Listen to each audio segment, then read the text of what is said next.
Hello' everyone, মই আপোনালোকৰ ওচৰত আজি পালেং পকৰা বনাই দেখাম। তাৰ কাৰণে লৈছোঁ মই এবাটি পালেং শাক কাটি লৈছোঁ।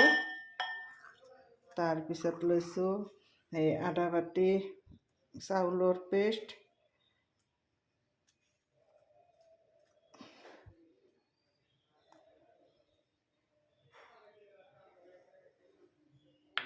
তাৰপিছত লৈছোঁ মই দালিৰ পেষ্ট আধা বাটি,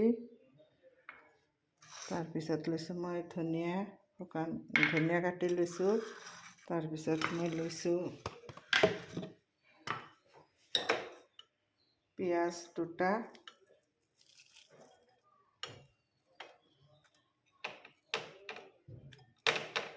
নহৰু আদা পেষ্ট এচামুচ লৈছোঁ, কেঁচা জলকীয়া দুটা লৈছোঁ, হালধিৰ গুড়ি জিৰাৰ গুড়ি আৰু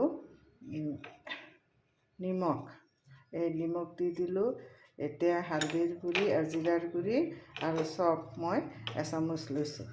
এতিয়া গোটেইখিনি মই ভালদৰে সানি ল'ম, হাতেৰে সানি ল'ম। এনেকৈ মই অলপ সানি ল'ম। এয়া মই গেছ অন কৰি কেৰাহীটো হিট হ'ব দিলোঁ। এয়া গৰম হৈ গ'ল। এতিয়া মই পকৰা লাহে লাহে এৰি দিম। অলপ ফ্লেমটো কমাই ল'ম। এনেকুৱা কৰি মই দি যাম।